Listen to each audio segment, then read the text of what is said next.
আসসালামু আলাইকুম। প্রিয় দর্শক, আজ রাজধানীতে দুটো বড় সমাবেশ ছিল এবং এই সমাবেশগুলো প্রায় খুব কাছাকাছি জায়গায় ছিল। মনে করেন 1 কিলোমিটার অথবা আধা কিলোমিটার দূরত্বের মধ্যেই এই দুটো সমাবেশ ছিল। একটা কেন্দ্রীয় শহীদ মিনারে আর একটা শাহবাগ এলাকায়। এই দুটো সমাবেশই নিয়েই আমি আসলে আজকে কথা বলতে চাই এবং এই দুটো সমাবেশের কি ইম্প্যাক্ট আমাদের উপর পড়ল, ওনারা কি বললেন, কেন এই সমাবেশগুলো আয়োজিত হয়েছিল, সাধারণ মানুষের কি ধারণা দাঁড়ালো এই সমাবেশগুলোকে কেন্দ্র করে, এগুলো নিয়ে আজকে আসলে আমি একটু ছোট করে কথা বলতে চাই। প্রথমত আমি যদি শহীদ মিনারের সমাবেশটা কথা বলি, এটাই আমি বেশি গুরুত্ব দিচ্ছি এই কারণে, এটা একটা খুবই আলোচিত জাতীয় রাজনৈতিক দল এনসিপির সমাবেশ ছিল। এনসিপি এই সমাবেশ থেকে তাদের একটা ইশতেহার নতুন বাংলাদেশের ইশতেহার ঘোষণা করবে বলে আগে জানিয়েছিল। এখন এটা নিয়ে অনেকের মধ্যে কিন্তু নানা ধরনের আলোচনা চলছে। কতগুলি নতুন নতুন শব্দ না আমাদের সমাজে মাঝে মাঝে চলে আসে। কিছুদিন ধরে আমরা কতগুলি শব্দ শুনছি। একটা হলো জুলাই সনদ, আর একটা হলো জুলাই ঘোষণাপত্র, এবং সবশেষ শুনলাম যে নতুন বাংলাদেশের ইশতেহার। এবং এই ইশতেহারটা আসলে কী, এটার সম্পর্কে অনেকের ধারণা ছিল না। কাজে আমার নিজেরও একটু কৌতূহল ছিল তারা আসলে কী ইশতেহার প্রকাশ করতে চায়। তো সেই ইশতেহার তারা ঘোষণা করেছে এবং বলা হচ্ছিল সারা দেশ থেকেই প্রচুর লোক সমাগম এখানে তারা করবে। এই লোক সমাগমের বিষয়টা আসলে এসেছে জামাত ইসলামের কাছ থেকে।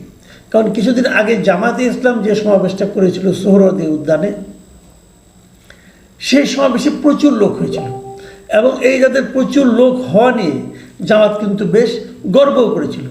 এবং জামাতের একজন নেতাকে আমি বলতে শুনেছিলাম যে এই সোহরাওয়ার্দী উদ্যানের জন্মের পর থেকে কখনো নাকি এত লোক সমাগম এখানে হয়নি, উনি দাবি করেছিলেন।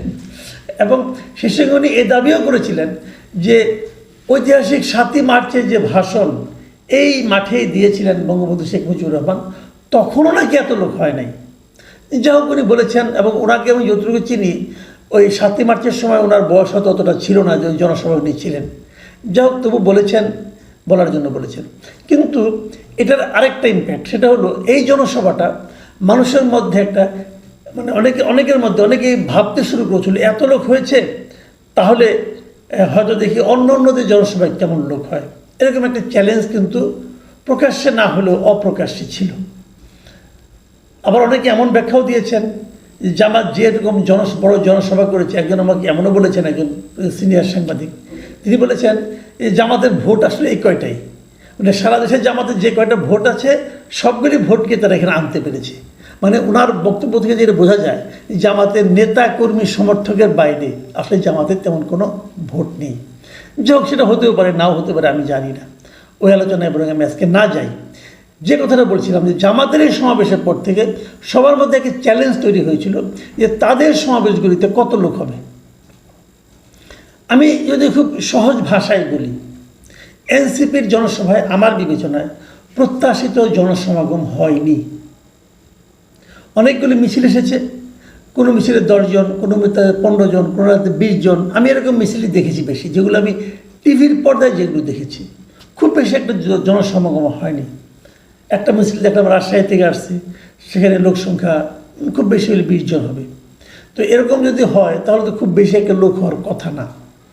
তারপরেও তাদের ঢাকঢোল প্যাটার্ন হয়েছিল। অনেকে মনে করেছিল যে হয়তো বিভিন্ন জেলায় যখন তারা জনসমাবেশ করে তখন যেরকম লোক হয়, যদি সবগুলি জেলা থেকে তারা অর্ধেক করেও আসে তাও তো এখানে জায়গা হবে না।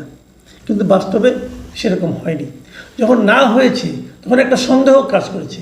অনেকে বলেছিল জেলা পর্যায়গুলোতে তাদের জনসভায় নাকি জামাত শিবির লোক সাপ্লাই দিত, তো ঢাকায় সেটা দেয়নি হয়তো বা সেই জন্য হয়নি। কিন্তু এখানে তারা ইশতেহারটা ঘোষণা করেছে এবং ইশতেহার তারা করেছে 24 দফা। 24 দফা ইশতেহার তারা আসলে আমি দেখলাম তারা আসলে কী ধরনের বাংলাদেশ দেখতে চায় আগামীতে, তারই একটা নমুনা তারা এখানে এই 24 দফার মধ্যে বলেছে। যেমন আমি যদি পড়ে শুনে আপনাদের কয়েকটা দফা, যেমন নতুন সংবিধান ও সেকেন্ড রিপাবলিক 1 নম্বর, 2 নম্বর হলো জুলাই অভ্যুত্থানের স্বীকৃতি ও বিচার, 3 নম্বর গণতন্ত্র ও রাষ্ট্রীয় প্রতিষ্ঠানের সংস্কার, এরকম 24 দফা। তো এগুলো নিয়ে প্রত্যেকটা নিয়ে আলোচনা হতে পারে এবং এগুলি ভালোই, আমার কাছে অতটা খারাপ লাগেনি। যেমন নতুন সংবিধান সেকেন্ড রিপাবলিক, এটা নিয়ে আমি একটু কনফিউজ।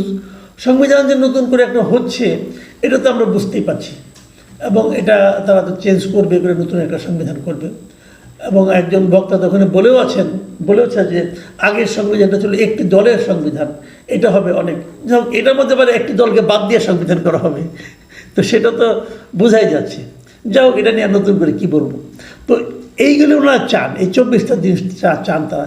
এখানে যেমন আমি কয়েকটা জিনিস বলি, এগুলি চান, কিন্তু কীভাবে পাবেন আমি বুঝতে পারছি না। যেমন 4 নম্বরে আছে ন্যায়ভিত্তিক বিচার ব্যবস্থা ও আইন সংস্কার। তো আইন সংস্কার আপনারা করবেন, সমস্যা নাই, কিন্তু বিচার ব্যবস্থাতে ন্যায়ভিত্তিক করতে পারবেন তার কোনো নমুনা কিন্তু এখন পর্যন্ত আমরা দেখতে পাচ্ছি না। আবার সেবামুখী প্রশাসন ও দুর্নীতি দমন, এটা নিয়েও আমি কনফিউজ, কারণ এই মুহূর্তে যত দুর্নীতির খবর আমরা পাচ্ছি তার সিংহভাগই কিন্তু এনসিপির নেতাদেরকে কেন্দ্র করে, অথবা এনসিপির যারা অনুজ সংগঠন, যে আপনার বৈষম্য বিরোধী ছাত্র আন্দোলন, অথবা আরেকটা যেটা আছে ওদের নতুন ছাত্র সংগঠন অথবা যুব সংগঠন, এদের নেতাদের নামই কিন্তু আমি প্রায় শুনতে পাচ্ছি। তো আপনারা নিজেরা যে সমস্ত অপকর্ম করবেন সেই বিষয়ে আপনারা কীভাবে ভালো কিছু করবেন আমি আসলে ওভাবে বুঝতে পারি না। যেমন নারী নিরাপত্তা, অধিকার ও ক্ষমতায়ন, গত 1 মাসে যে সংগঠনের সঙ্গে জড়িত নারীরা ওই সংগঠনের নেতাদের বিরুদ্ধে অভিযোগ করেছেন, সেই সংগঠন হল এনসিপি। 1-2 না, একাধিক নারীর অভিযোগ আমি পেয়েছি। তারা এনসিপির নেতাদের বিরুদ্ধে অভিযোগ করেছেন, তার দলীয় সহকর্মীর বিরুদ্ধে অভিযোগ করেছেন যে তারা তাদের কাছ থেকে নিরাপত্তা পাচ্ছেন না। তো আমাদের একটা কথা আছে না যে আপনি আচারী ধর্ম, আপনি নিজে কি ভালো কাজটা করতে চান সেটার প্রমাণ আগে আপনি আপনার নিজের জীবনে দেখান। তো সেটা এনসিপি দেখাতে পেরেছে বলে এখন পর্যন্ত মনে হচ্ছে। আরও অনেক কিছু আছে। 23 নম্বরে আছে বাংলাদেশপন্থী পররাষ্ট্রনীতি। এই জিনিসটা আমার কাছে কনফিউজিং। পররাষ্ট্রনীতি বাংলাদেশপন্থী মানে কি? বাংলাদেশপন্থী তো, আমাদের পররাষ্ট্রনীতি কি বিদেশপন্থী হবে নাকি? এটা কি হয় নাকি? তবে আমার ভালো লেগেছে যে 22 নম্বরে যে এটা পেলাম, মানে ইশতেহারের 22 নম্বর যেটা আছে, প্রবাসী বাংলাদেশের মর্যাদা ও অধিকার। এটা ভালো, কারণ প্রবাসী বাংলাদেশিরা বাংলাদেশে সবচেয়ে অবহেলিত।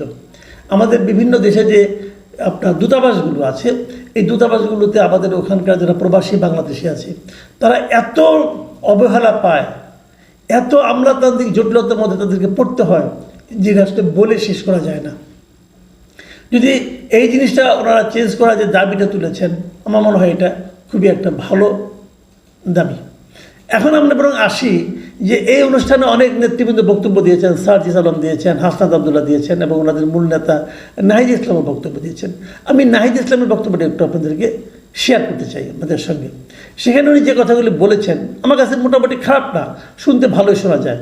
উনি বলেছেন যে ওই গত বছরের উদাহরণটা টেনে উনি বলেছেন যে আমাদের 1 দফা দাবি ছিল, আমরা ফ্যাসিবাদী ব্যবস্থার বিলোপ করে নতুন রাজনৈতিক বন্দোবস্ত করতে চাই। কেবল